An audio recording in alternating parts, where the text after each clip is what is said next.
Welcome to TV African News. Thank you so much for joining us and always being part of us. This is Africa Today. My name is Nahabe Kajir, but first, other headlines. Government urged to expedite bill on historic buildings and sites. FDC urges government to tackle issues that affect the common Ugandan. Relief for motorists as Kenya opens Nairobi Expressway. In our sports today, 2021-2022 season gets underway over the weekend. Once again, thank you so much for joining us. We start with one of our top stories. Now, government has been urged to expedite the historical buildings, sites and monuments bill and have it passed into law, which will be instrumental in the preservation of historical buildings in order to recognize and remember the past. Now, the remarks were made during the consultative workshop on the need to safeguard Kampala's historic buildings, sites and monuments. We have the report. Last week, the Cross Culture Foundation of Uganda organized a meeting to raise awareness about the need to safeguard historical sites and buildings. Barbara Babwetera, the executive director, Cross Culture Foundation of Uganda, told the media after the engagement that Kampala's historical sites face consequences of urbanization, rapid population growth, and the pressing drive for modernity. She said these have created a constant demand for new, higher density development, often on plots which are already occupied by historical buildings and sites. She explained that culture provides character and identity to cities, towns and villages and their location. Kampala Lord Mayor Elias Lukwago said an important part of what gives a city its character is its history, and one way of acknowledging this history is by preserving historic buildings, spaces and structures. These come in a number of ways, including style of architecture, or represent a significant era or a milestone in the city's history or an event.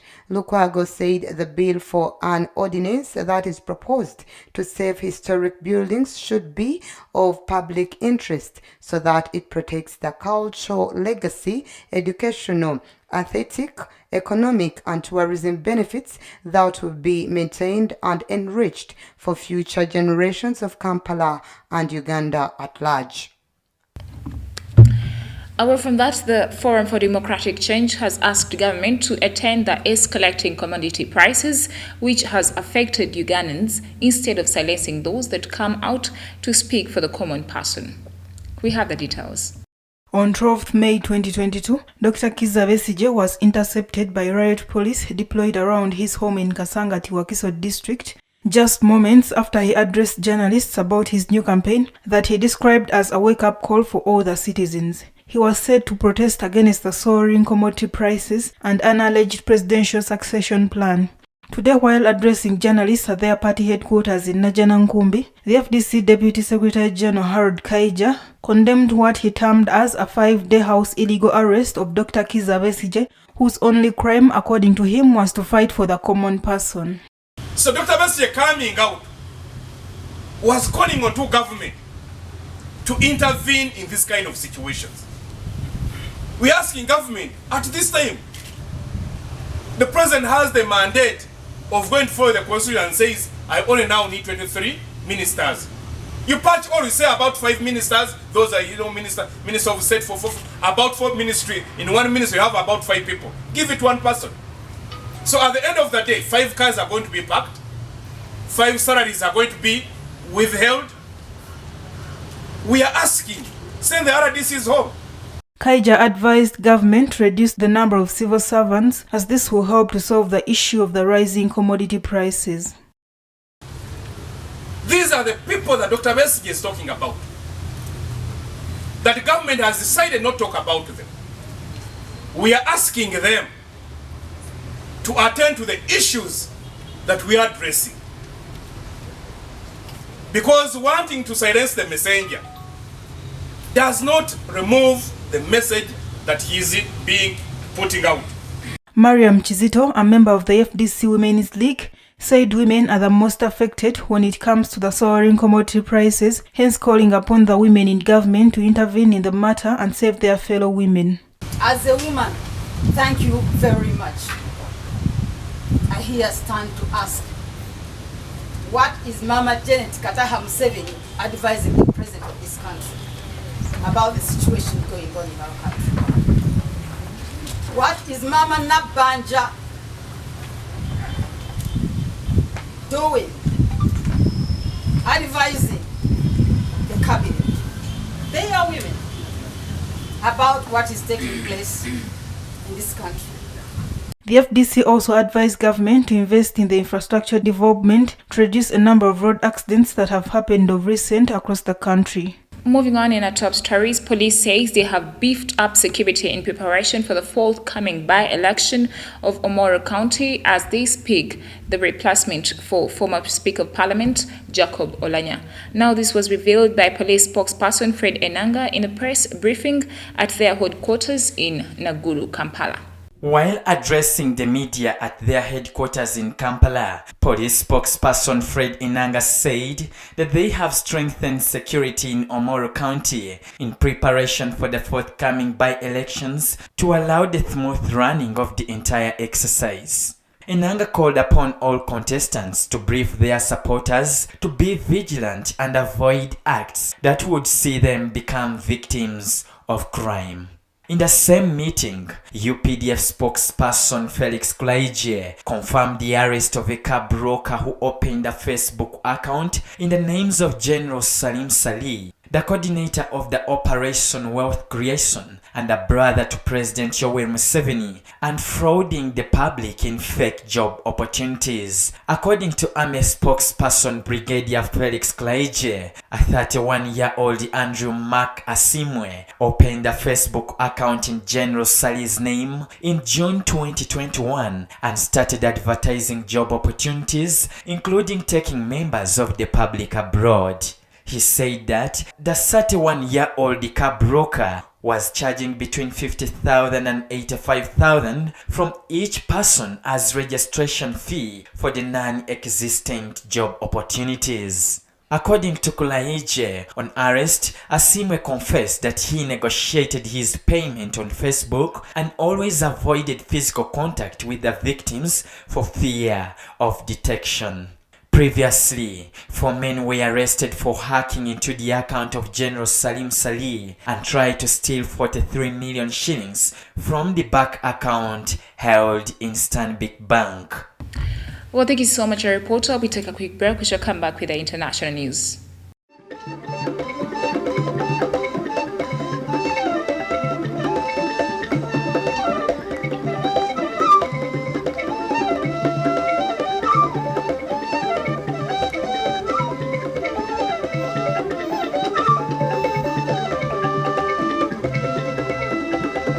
Welcome back for the break. You're still watching TV Africa, the right to know. In our international news, Kenya's Cabinet Secretary for Transportation and Infrastructure, James Wanaina Macharia, said on Saturday that a new Chinese-built expressway in the Kenyan capital, Nairobi, will help boost the economy of the African nation. Now, the expressway opened to traffic for trial runs on Saturday and is expected to increase local employment, ease traffic jams, and bring a raft of economic benefits to the notorious congested city. The expressway stretches 27 kilometers through the heart of Nairobi, connecting Jomo Kenyatta International Airport to Nairobi's Central Business District, the National Museum, and the Presidential Palace. More than 10,000 people have already registered to use the expressway, with an average of 800 people registering every day. Kenya's Cabinet Secretary for Transportation and Infrastructure, James Wanaina Macharia, hailed the expressway as one of the best prices of infrastructure ever built on the African continent.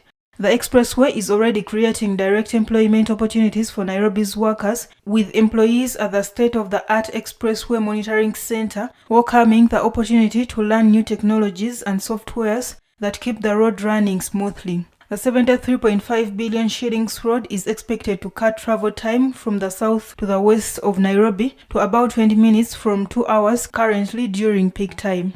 The expressway was financed and built by China Road and Bridge Corporation under a private-public partnership model. Full-scale construction of the infrastructure project began in September 2020 and was completed a year ahead of schedule.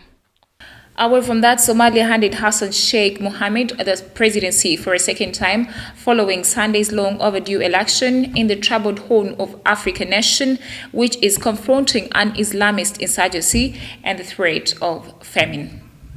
After a marathon poll involving 36 candidates that was broadcast live on state TV, parliamentary officials counted 214 votes in favor of former President Mohamud, far more than the number required to defeat incumbent Mohamed Abdullahi, better known as Farmajo. Celebratory gunfire erupted in the capital, Mogadishu, with many hoping that the vote will draw a line under a political crisis that has lasted well over a year after Farmajo's term ended in February 2021 without an election. Mohamud, who was previously president from 2012 to 2017, was sworn in shortly after the votes were counted and struck a conciliatory tone as he addressed the country. Mohamud, referring to Farmajo, who hailed the successful completion of the long-awaited poll, said that it was indeed commendable that the president was there standing by his side, adding that they must move forward and never backwards and have to heal any grievances. Farmajo said that he welcomed his brother, the new president Hassan Sheikh Mohamud, and wished him luck with a huge task and promised to be in solidarity with him. The first Somali president to win a second term, Mohamud has promised to transform Somalia into a peaceful country that is at peace with the world. Away from that, Mali's army chief ended a 3-day visit to Rwanda on Thursday as the countries seek to strengthen bilateral defense cooperation. Now, Malian General Omar Diarra was received by his counterpart, General Jean Bosco Kazura, the Rwandan Defense Forces headquarters in Kigali. According to a statement by the Rwanda Ministry of Defense, if bilateral defense collaboration was on the agenda, the decision between the two men tackled different aspects of cooperation in human resource development, military training, and welfare. During the official visit, General Omar Diarra also met with President Paul Kagame and the Minister of Defense. Mali's army chief said the purpose of his trip was to exchange experience and expertise on capacity building of both the Rwanda Defense Force and Malian Armed Forces. Indeed, the Sahelian nation fights a jihadist insurgency threatening to destabilize the entire country. Rwanda, on its part, has sent about 1,000 soldiers to back regional efforts to stop an Islamist insurrection in the province of Cabo Delgado. The Southern African Development Community and Rwanda sent troops last June, and the mission was extended in January 2022.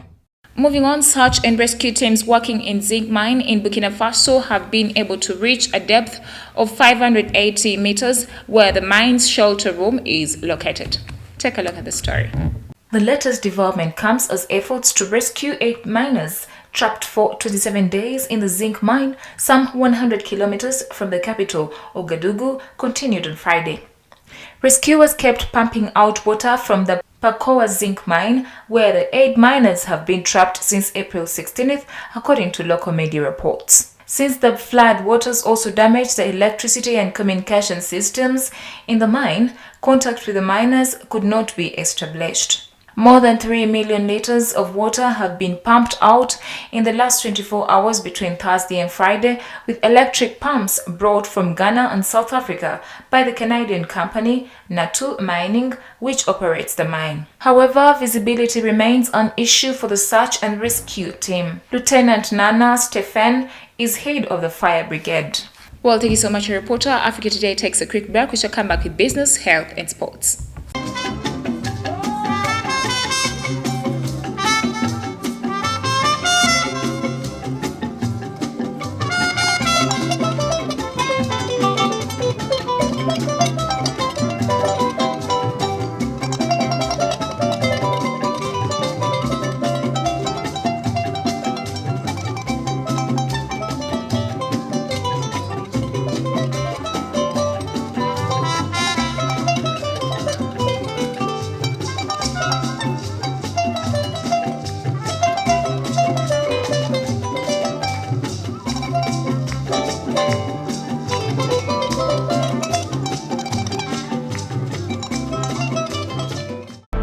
Welcome back from the break. You're still watching TV Africa, the right to know.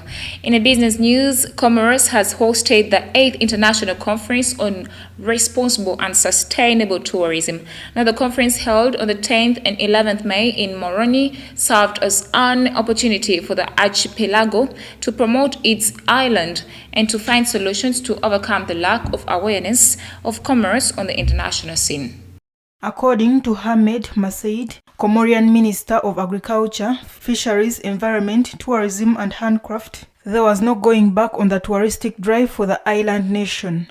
Mr. Masaid said that they will take advantage of this conference to highlight their natural and cultural assets and their heritage, which has its own specificity because they are lagging behind their neighboring countries, which attract thousands of tourists every year. But if Comoros chose to bet on responsible and sustainable tourism to compete with the Seychelles or Equatorial Guinea in particular, the tourism sector must first recover from the damage inflicted by the COVID-19 pandemic and boost attendance at its sites, including encouraging Comorians themselves to travel to the archipelago. Mare Atmen, the National Director of Tourism, said that the conferences also had as objective to sensitize the local population, the local communities and the government on the potentiality that exists in their country at all levels, culture, historical and nature.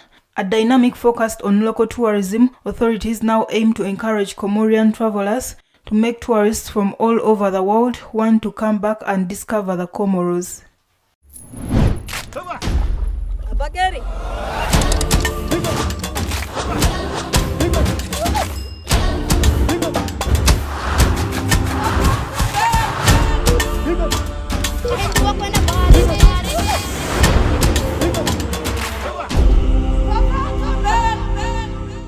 In health news today, South African President Cyril Ramaphosa has urged donors and countries to buy COVID-19 vaccines from African manufacturers. Now, Ramaphosa made the remarks while addressing an international meeting on COVID-19 on Thursday. Last week, South Africa's Aspen Pharmacare, which won a deal to package and sell the Johnson & Johnson vaccine, said the plant risked closing down after failing to get a single order. The Africa Care for Disease Control and Prevention said it was doing everything it could to prevent the facility from closing down. The facility was hailed as a trailblazer for Africa, which remains the least vaccinated continent. Johnson & Johnson vaccines also have a reputation problem. Last April, South Africa stopped administering the drug after it was blamed for causing blood clots in adults. The African Union's goal is to produce 60% of all vaccines administered in Africa locally by 2040, up from the current 1%, and several such plants are being set up. Vaccine plants will be set up in Kenya, Rwanda, Egypt, and Senegal.